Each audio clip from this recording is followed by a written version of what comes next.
కావాల్సిన బిడ్డలను తీసుకుని రండి. Okay. Praise the Lord. Praise the Lord. దేవుని కృపను బట్టి మనం అందరం కూడా సజీవులుగా ఉన్నాం. ఈ రీతిగా మనం కూడుకోవడానికి ఆయన ఇచ్చినటువంటి సమయం కొరకు, ఇచ్చినటువంటి ఆరోగ్యం కొరకు, ఇచ్చినటువంటి ఆయుష్ కొరకు, ఇచ్చినటువంటి బలం కొరకు, ఇచ్చినటువంటి కృప కొరకు మనం ఏమి ఇచ్చినా తీర్చుకోలేము. నా ప్రియమైనటువంటి అన్నారా 2 కొరింథీ 12వ అధ్యాయం 9వ వచనంలో అంటాడు పౌలు భక్తుడు, నాకు కలిగిన ప్రత్యక్షతలు బహు విశేషంగా ఉన్నందున నేను అత్యధికంగా హెచ్చిపోకుండా నిమిత్తము నా శరీరంలో ఒక ముళ్ళు నలగొట్టుటకు సాతాను యొక్క దూతగా ఉంచబడిను. అది నా యొద్ద నుండి తొలగిపోవాలని దాని విషయమై ముమ్మారు ప్రభువుని వేడుకుంటుని, అందుకు నా కృప నీకు చాలును, బలహీనత యందు నా శక్తి పరిపూర్ణమవుతున్నది అని ఆయన నాతో చెప్పాను. కాగా క్రీస్తు శక్తి నా మీద నిలిచిండు నిమిత్తం విశేషముగా నా బలహీనతల యందే బహు సంతోషంగా అతిశయపడుదును. నేను ఎప్పుడు బలహీనుడనో అప్పుడే బలవంతుడును. అయితే కనుక క్రీస్తు నిమిత్తం నాకు కలిగిన బలహీనతల్లోను, నిందల్లోను, ఇబ్బందుల్లోను, హింసల్లోను, ఉపద్రవంలోను నేను సంతోషించుచున్నాను. ఇక్కడ పౌలు భక్తుడు ఏమంటున్నారు? నాకు కలిగినటువంటి ఈ బలహీనత ఎందే నేను చాలా అతిశయించుచున్నాను అంటున్నాడు.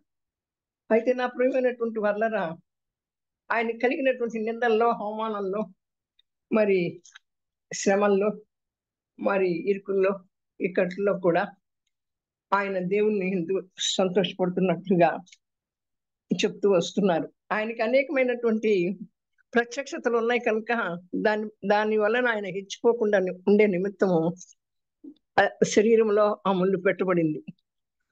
అయితే నా కృప నీకు చాలు అని చెప్తూ ఉన్నాడు. కనుక మనం ఎలా నలగొట్టబడుతున్నాం అంటే, బలహీనత ఎందే అతిశయించుచున్నాను అంటున్నాడు కదా. అది ఏ బలహీనత? శరీర బలహీనత, లేక శరీరంలో ఉన్న దుర్బలత, లేక ఒక వ్యాధిగా ఉందా, ఒక ఆత్మీయ బలహీనతని చూపుతా ఉందా అని చూస్తే అది రెండూ కాదు. అది శారీరక బలహీనత కాదు, ఒక వ్యాధి కాదు, ఆత్మీయ బలహీనత కాదు. అవి రెండు కావు నా ప్రియమైనటువంటి పర్లరా. దేవుని యొక్క శక్తి ఎవరి మీదనైనా నిలుచుటకు ఈ రెండు కాదు. మనం అనుకుంటాం దేవుని యొక్క శక్తిని మనం పొందుకున్నప్పుడు వీరికి ఇన్ని బలహీనతలు ఉంటే దేవుడు తన యొక్క శక్తిని ఎలా ఇచ్చాడా, తన యొక్క అభిషేకాన్ని ఎలా ఇచ్చాడా అనుకుంటాం. అవి రెండు ఆటంకాలు కాదు. శారీరక బలహీనత ఆటంకం కాదు, మరి ఆత్మీయ బలహీనత ఆటంకం కాదు. రెండు ఆటంకం కాదు కానీ దేవుని శక్తి అంట ఎవరి మీదైనా నిలవటానికి ఈ రెండు ఆటంకం కావంట. అలాగైతే ఇది ఎటువంటి బలహీనత? మనము దేవుని చిత్తం చేయుటకు మనల్ని మనం ప్రతిష్ఠించుకున్నప్పుడు కృప ద్వారా మనం మన స్వచిత్తము చేయలేనటువంటి అసాధారణమైన ఆత్మీయమైన బలహీనతను పొందుతాం. ఇక్కడ అర్థమైందా?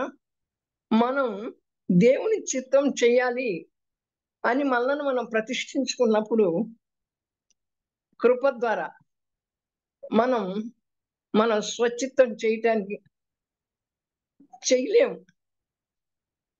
ఆయన కృప ద్వారా మన స్వచిత్తాన్ని చేయలేము. ఆయన చిత్తాన్ని చేయటానికి మనం నిర్ణయించుకున్నప్పుడు మనకి ఏది చెప్తాడో ఆయన చిత్తం అదే చేయాలి. మనము అదే చేయాలి. అది చేయటానికి మనం నిర్ణయించుకున్నప్పుడు నా ప్రియమైనటువంటి వాళ్ళరా, మనం కృప ద్వారా మన స్వచిత్తాన్ని నెరవేర్చలేము. అసాధారణమైన ఆత్మీయమైన బలహీనతను పొందుకుంటాం. ఇదేంటి అసాధారణమైన ఆత్మీయమైన బలహీనతను పొందుకుంటాం అంటుంది ఇక్కడ. అయితే ఆ బలం అంటే బలహీనతను పొందుకుంటాం, అసాధారణమైన ఆత్మీయమైనటువంటి బలహీనతను పొందుకుంటాం. ఈ బలహీనత మన సొంత చిత్తము చేయటానికి మనను అశక్తులుగా చేయను. ఈ బలహీనత అనేటువంటిది అక్కడ ఏమన్నారు పౌలు భక్తుడితో ప్రభు 3 సార్లు అడిగినా నువ్వు హెచ్చిపోకుండా ఉండినట్లుగా నేను నీకు ఈ ముందు పెట్టాను, నా కృప నీకు చాలన్నారు.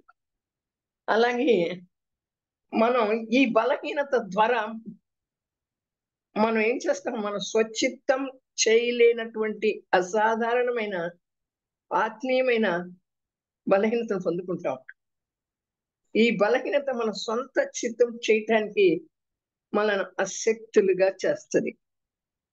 అవును, మన సొంత చిత్తం నెరవేర్చడానికి మనకు బలమేమీ ఉండదు.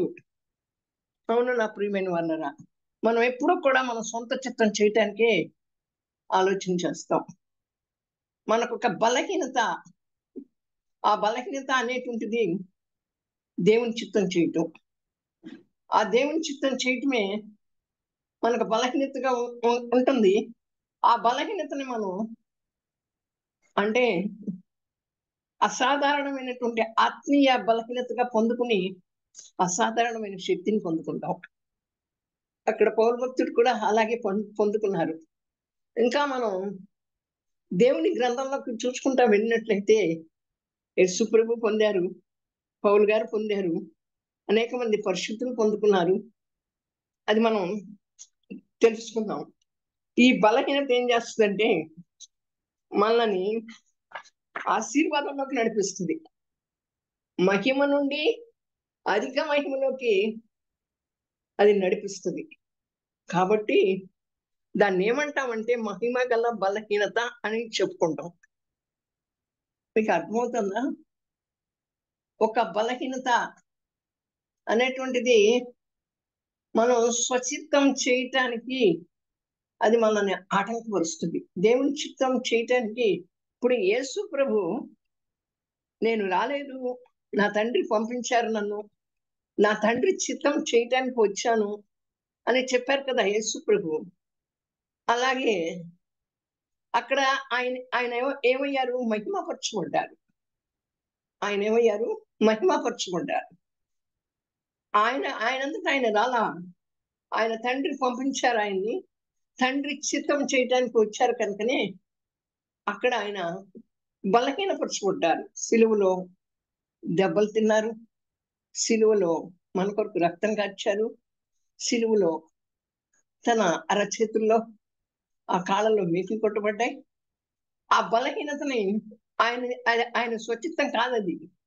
నేను తండ్రి చేత పంపబడ్డాను కనుకనే నేను తండ్రి చిత్తం చెయ్యాలి కనుక, నన్ను పంపిన వాని చిత్తం చెయ్యాలి కనుక నేను ఇలా బలహీనతలోకి వెళ్ళాలి అని ఆయన ఆ బలహీనతలోకి వెళ్ళారు.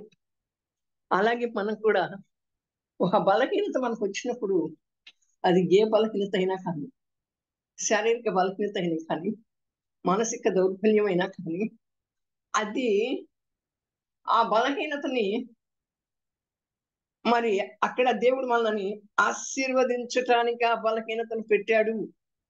ఆయన చిత్తం చెయ్యాలి అని మనం నిర్ణయించుకున్నట్లయితే ఆ బలహీనత ఆశీర్వదించబడిన బలహీనతగా మార్చబడుతుంది. ఏదన్నా కానీ, నేను కానీ, నువ్వు కానీ ఎవరూ అతిథులం కాదు.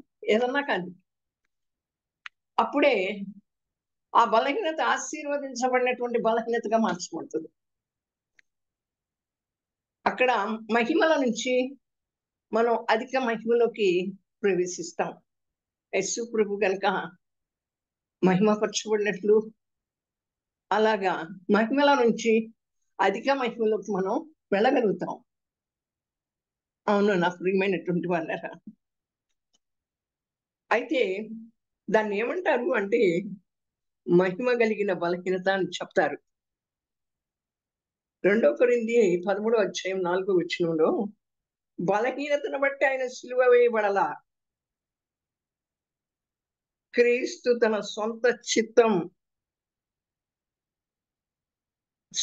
చిత్తం చేయలా, నన్ను పంపినవాడు నా తండ్రి కనుక నేను ఆయన చిత్తం చేస్తున్నానన్న. ఆయన బలహీనతను బట్టి సిలువ వేయబడాల. మనం కూడా మన బలహీనతను బట్టి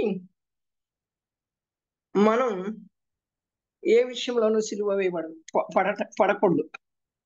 ఆయన చిత్తాన్ని చేసినప్పుడు ఆ బలహీనత ఆశీర్వాదకరమైన బలహీనతగా మార్చబడుతుంది. ఆశీర్వాదకరమైన బలహీనతగా మార్చబడుతుంది. దేవుడు తన తండ్రి చిత్తాన్ని నెరవేర్చాడు కనుకనే ఆయనకేం బలహీనతలు ఉన్నాయి? ఆయన పాపం ఎరిగినటువంటి వాడు, కన్య గర్భాన జన్మించినటువంటి వాడు, పరిశుద్ధుడు, పవిత్రుడు, ఏ పాపం లేనటువంటి వాడు. ఎవరైనా నాలో పాపం ఉన్నదని మీరు రూపించగలరా అని సవాల్ చేసినటువంటి వాడు. మరణమా నీ ముల్లెక్కడా, మరణమా నీ విజయం ఎక్కడా అని సవాల్ చేసినటువంటి వాడు. ఆయనలో ఏ బలహీనతలు ఉన్నాయి?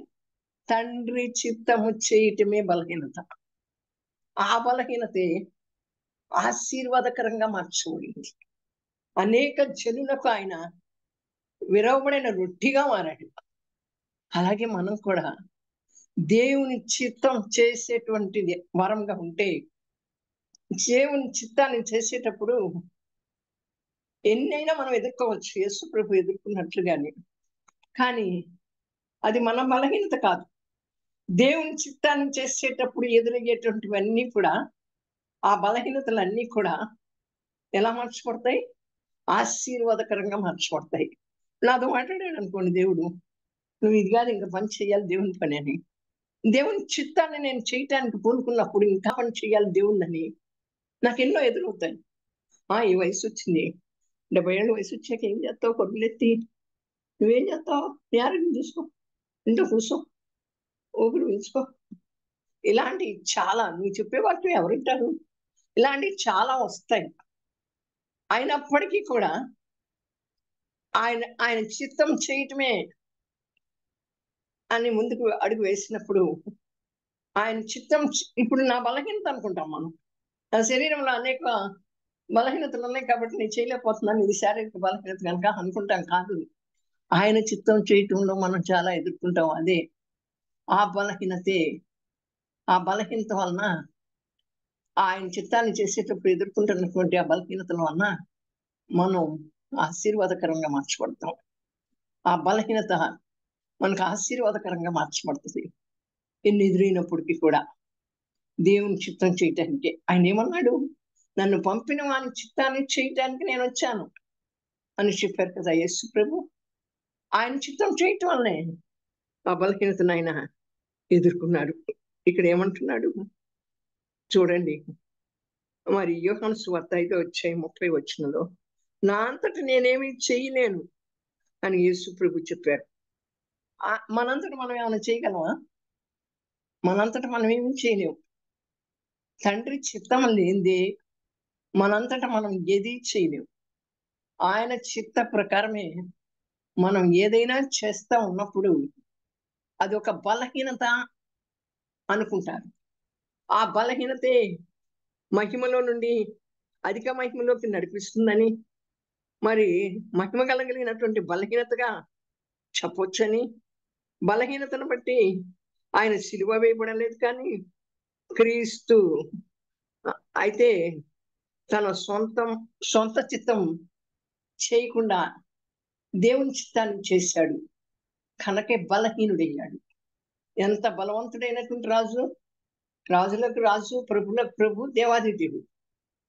అయితే ఇక్కడ కూడా మనం చూస్తే నా అంతట నేను రాలేదు, నేనేమి చేయలేను, మనంతట మనం కూడా ఏమి చేయలేము అని యేసు ప్రభు చెప్పారు.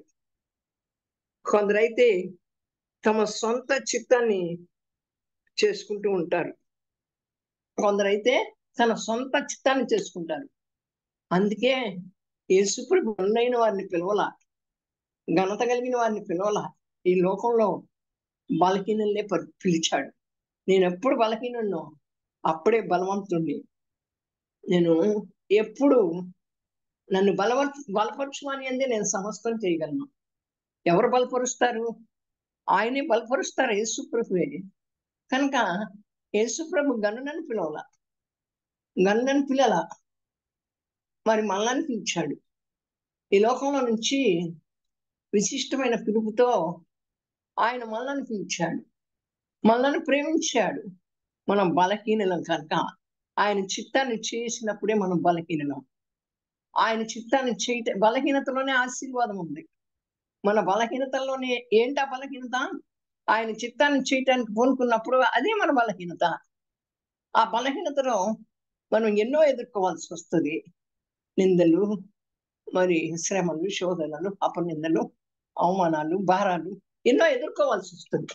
కనుక ఈ బలహీనత నీ నీ చిత్తం చేయటానికి నన్ను ప్రతిష్ఠించుకుంటున్నాను ప్రభువా అని మనం చెప్పగలిగినటువంటి వారంగా ఉన్నట్లయితే, మరి ఆ గన్నైన వాళ్ళందరినీ పిలువక మనల్ని పిలిచాడు.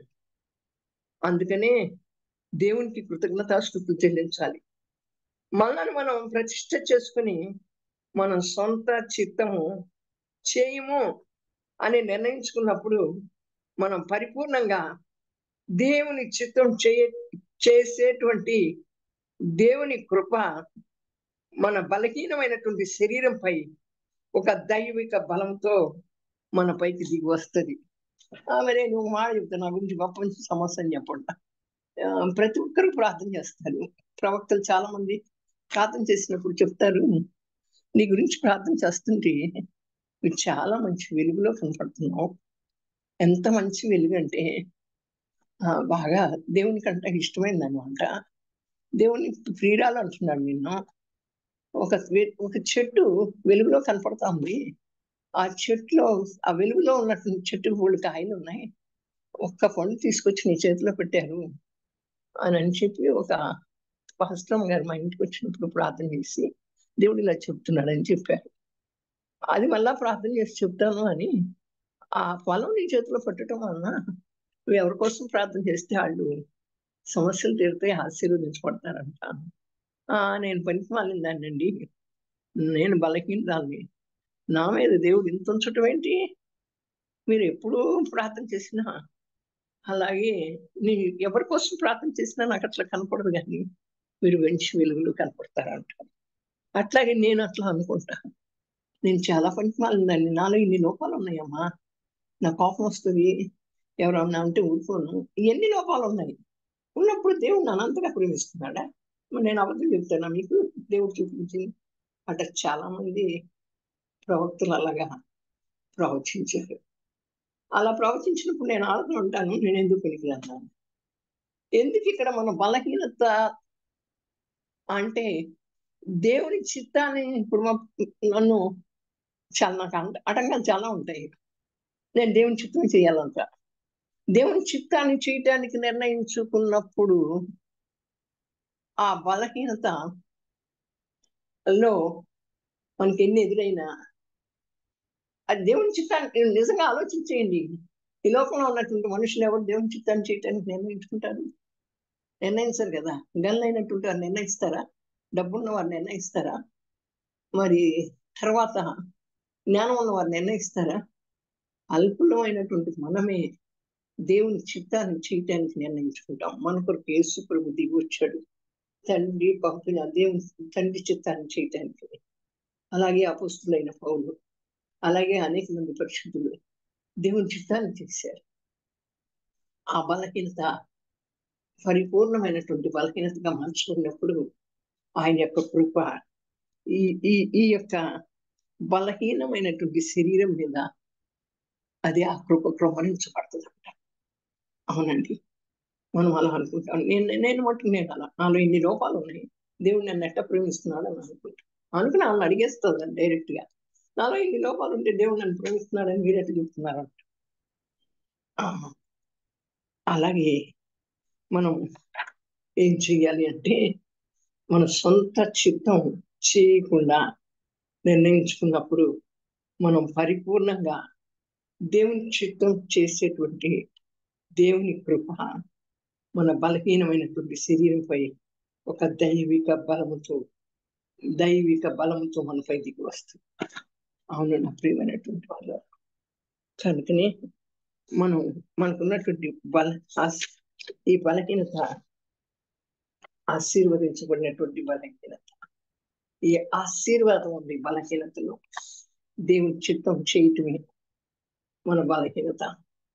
అక్కడ ఆ బలహీనతను బట్టి మనం ఆశీర్వదించబడతాం. మహిమల నుండి అధిక మహిమలోకి సంపూర్ణంగా మనం ఉన్నప్పుడు దేవుడు ఈ బలహీనమైన నిర్ణయించుకున్నప్పుడు మనం బతికేటువంటి ఎంత కాలము కూడా దేవుని చిత్తాన్ని చేయటానికి నిర్ణయించుకోవాలి.